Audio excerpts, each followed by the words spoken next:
네, 안녕하세요.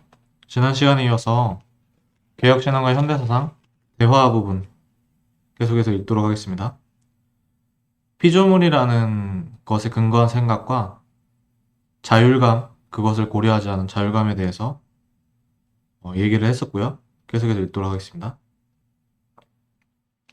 물론 불신자는 모호 씨가 이 진술을 기독교의 진리라고 제시하는 것에 귀가 솔직하게 될지도 모른다. 그러나 기독교가 이렇게 인간의 도덕적 본성에 일치하는 것이라면 불신자가 기독교를 수납하기 위해 근본적으로 변화될 필요가 없게 된다. 단지 자신을 지금까지 믿어오던 것에 무엇인가 좀 더 보태기만 하면 된다. 즉, 그가 이제까지의 자신의 계획에 따라서 세워놓은 건물 위에다가 또 한 층을 세우는 것이 얼마나 좋으며 얼마나 중요한가 하는 것에 대한 이야기만 듣게 되는 것이다.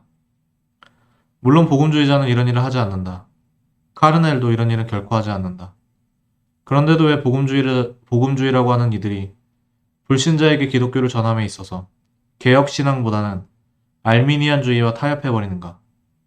왜 카르넬은 자신의 행위가 불신자에게 논리와 사실로서 도전하려고 하는 행위가 전혀 도전이 되지 않는다는 것을 생각하지 않는가? 먼저 사실과 논리를 기독교의 빛에서 보지 않으면 불신자들로 하여금 그들의 입장을 바꾸게 해줄 수 있는 능력이 없음을 왜 모를까? 창조론에 근거하지 않고 그리스도를 통한 구속에서 그 목적을 이루는 하나님의 전 포괄적인 섭리론과 관련 없는 사실이나 논리는 사실상 그 상호간 의미 있는 관계를 가지지 못하고 따라서 전적으로 무의미한 것이다. 불신자에게 제시되어야 할 진리는 바로 이와 같은 것이다. 성경을 인간에 관한 절대 권위로 솔직히 인정하며 그것에 근거한 것이 아닌 것이면 그것이 어떤 인생관이든지 어리석은 것임이 분명히 제시되어야만 한다. 그렇게 할 때라야만 우리는 바울의 말을 행하는 것이 된다. 지혜 있는 자가 어디 있느뇨? 선비가 어디 있느뇨? 이 세대의 변사가 어디 있느뇨? 하나님께서 이 세상의 지혜를 미련케 하신 것이 아니뇨. 고린도전서 1장 20절 말씀.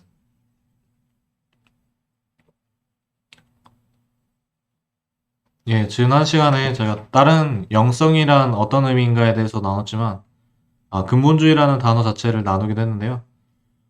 요즘에 보수 기독교를 자처하시는 분들 중에서도, 교수님들 중에서도 편협한 근본주의라는 식으로 이렇게 용어들을 사용을 하시면서 개혁신앙답게 좀 말을 좀 더 다시 하자면, 원래 개혁신앙이 추구하는 바대로, 성경대로, 이렇게 믿던 바대로 말을 하시려는 분들을, 어, 근본주의자라는 식으로 매도라고 할까요? 그게 말도 안 되죠? 예. 어떤 의미에서 근본주의라고 하시는지는 알겠는데, 그 근본주의라는 말 자체가 자유주의 신학에서 성경을 이제 믿는 사람들을 조금 조롱하려고 만든 거잖아요, 말을. 물론 그 다음에 또 뭐 근본주의가 변했니 어쩌니 하면서 막 또 여러 가지 노선 얘기를 하지만 뭐 말을 함부로 하시는 경우가 좀 있는 것 같습니다. 그 개혁주의를 외치시면서 그 교수님들이 몇 분이. 그러므로 개혁주의 기독교인인 백 씨는 불신자의 처지를 분석함에 있어서 알미니안인 모호 씨와 같이 할 수가 없다. 이 사실은 불신자를 성경대로만 분석할 때 어떤 결과가 나오는가를 살펴보면 곧 분명하게 드러나는 것이다.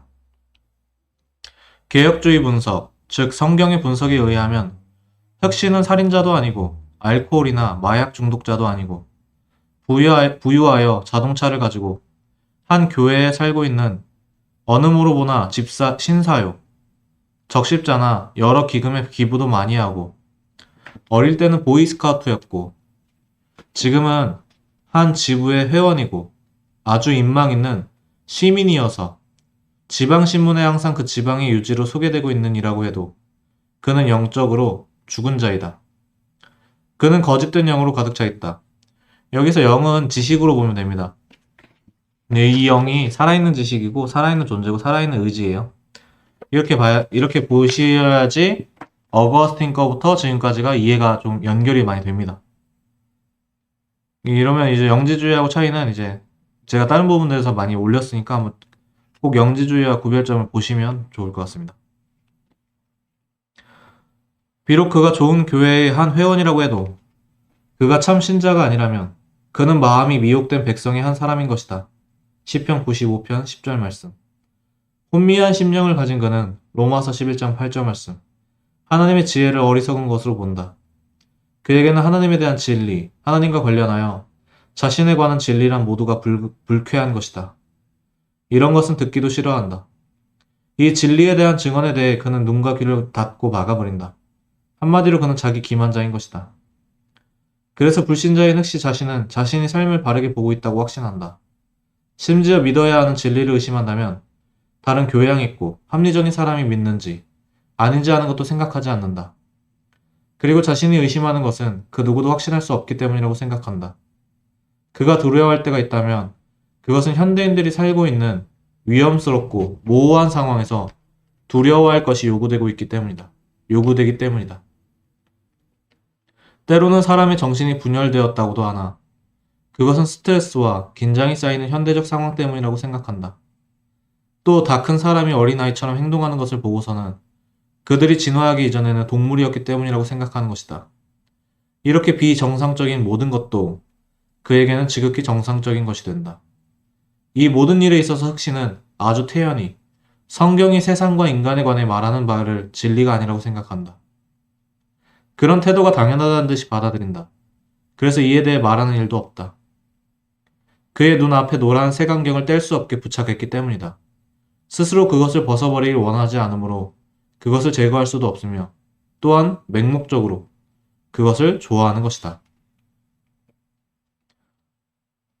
여기서 이제 안경을 부착했다고 하는데 안경을 부착했다는 거를 다르게 한번 보면 다르게 생각하는 게 훨씬 더 좋습니다. 어떤 의미냐면 존재 자체가 영이 아까 전에 죽었다고 했잖아요. 어떤 의미냐면 거짓이라고 했는데 이게 지식이라고 했잖아요.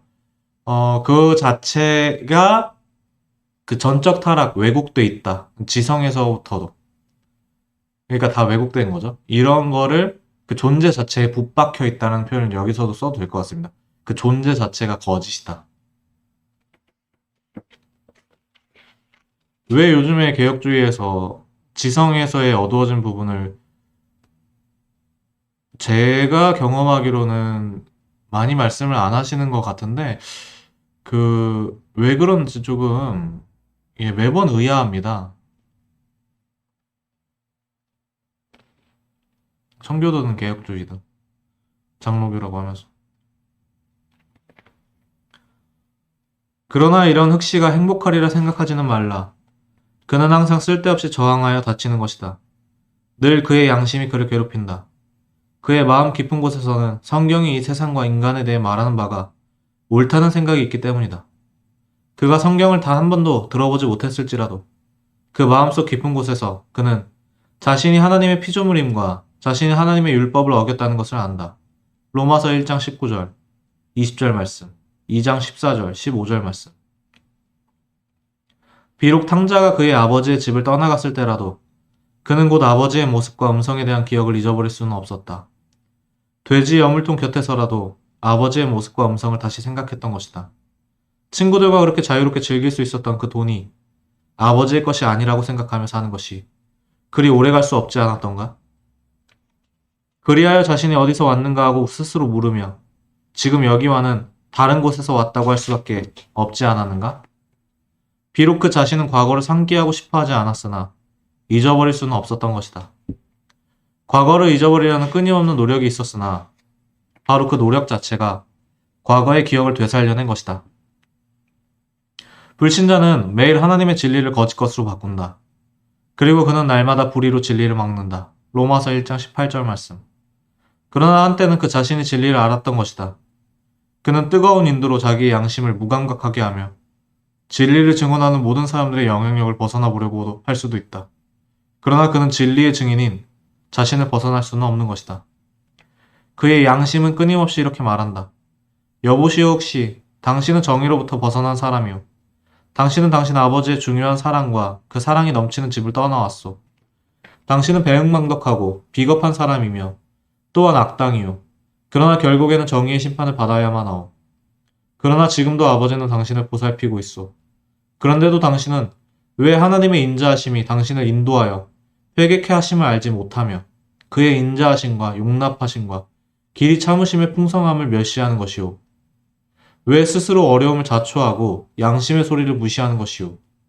왜 당신은 하나님께서 당신에게 주신 우수한 지능을, 하나님께서 당신의 환경과 당신 자신에 대하여 말씀하시는 말을 듣지 못하게 막는 도구로 사용하는 것이오. 왜 당신은 반석 위에 집을 세우지 않고 모래 위에 집을 짓고 있소? 아무런 폭풍우도 오지 않을 것이라고 확신할 수 있어? 당신이 모든 것을 다 안단 말이오? 당신이 전능하단 말이오?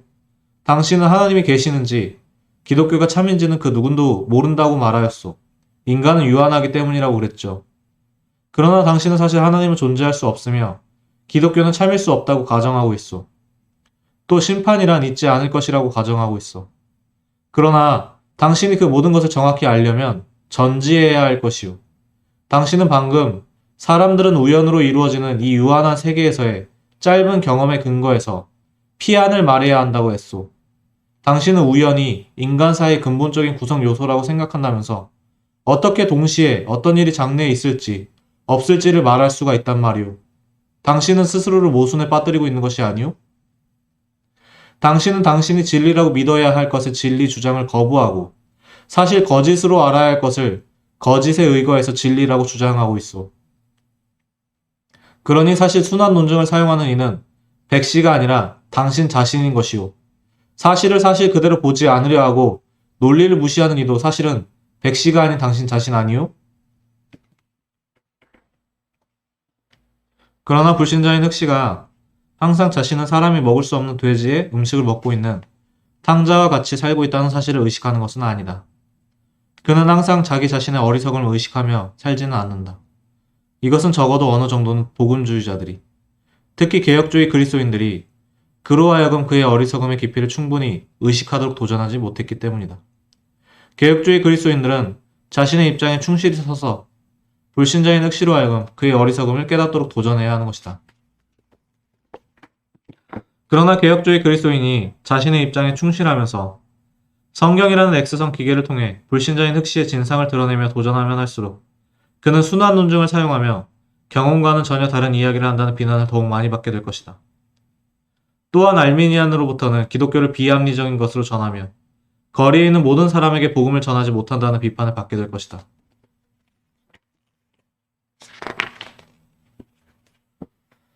그래서 우리는 아주 어려운 처지에 있게 된다. 불신자를 다루는 방법에 있어서 백씨와 모호씨의 입장은 전혀 다르다.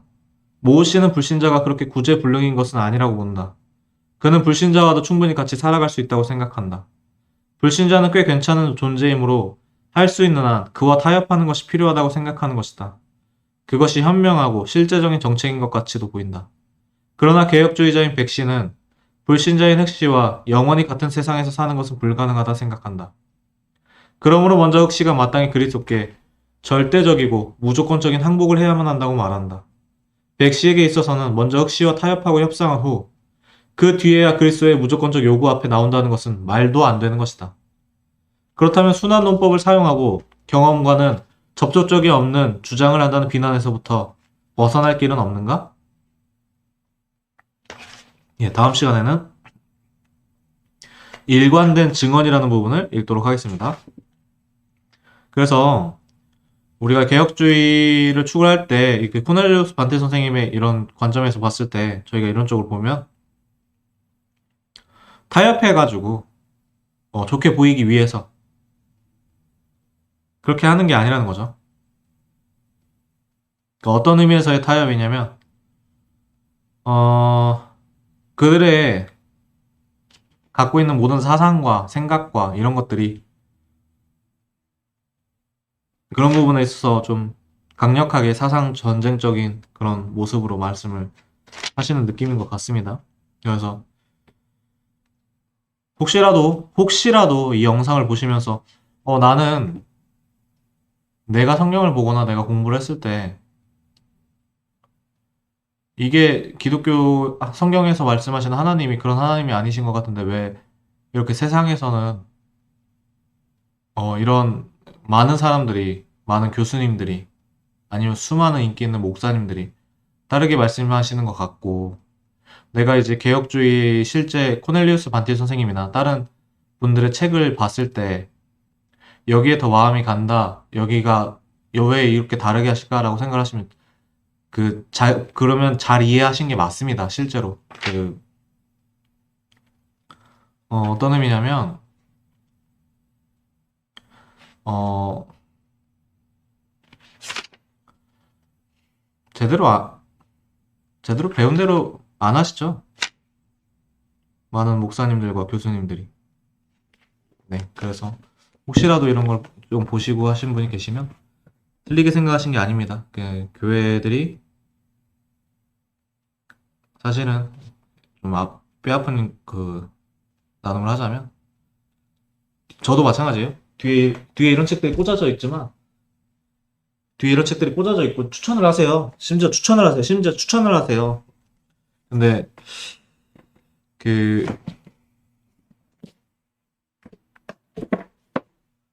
근데 어 보기 어려우신 분들이 많이 계신데 그런 분들이 이제 개혁주의라고 이렇게 많이 말씀을 하시면서 좀 들어보시면 내용이 없을 거예요. 내용이 별로 없는데 와 대단하다. 와 막 하면서 아니면 그냥 남을 비난만 하거나 아니면 그냥 똑같이 알미니안 논리이거나 하시는 분들이 실제로 계시기 때문에 근데 이제 잘하시는 분들도 계시니까 꼭 근데 혹시라도 이런 책들을 안 보신 분들은 이게 이런 메시지가 몇 명에게 전해질지 모르겠지만 지금은 누구의 말을 그냥 믿기보다는 많은 사람들이 말을 한다고 해서 어떤 교수님이 유명하다고 해서 믿기보다는 직접 책들을 보면서 분별하는 게 필요한 시대가 맞습니다. 심지어는 어떤 유명한 교수님들의 책도 100% 맞는 게 아니에요. 그러니까 제가 이제 학생의 입장에서 공부를 해보니까 옛날에는 이 교수님 너무 대단하신 것 같아서 이 교수님 쓴 책을 막 정말 다 맞는 것처럼 이렇게 하는 생각도 있었는데, 그러면서 저도 추천도 많이 했는데, 나중에 보니까, 물론 배울 점도 많지만 생각할 점도 되게 많더라고요. 그런 것도 있어서 꼭 그냥 보지 마시고, 직접 책을 보시라. 이것도 예전에 나눴었던 말씀인 것 같기도 한데, 제가 이렇게 직접 책을 읽으면서 나누는 이유도, 정말 많은 분들이 개혁주의라고 외치고, 개혁주의라고 말씀을 하시지만, 네, 실제는 이런 겁니다라는 게 좀 더 전해졌으면 하는 의미에서 이렇게 나누는 시간을 되었습니다. 네. 그러면 다음 시간에 네, 일관된 증언 부분 읽고 나누도록 하겠습니다. 네, 다음에 뵙겠습니다. 감사합니다.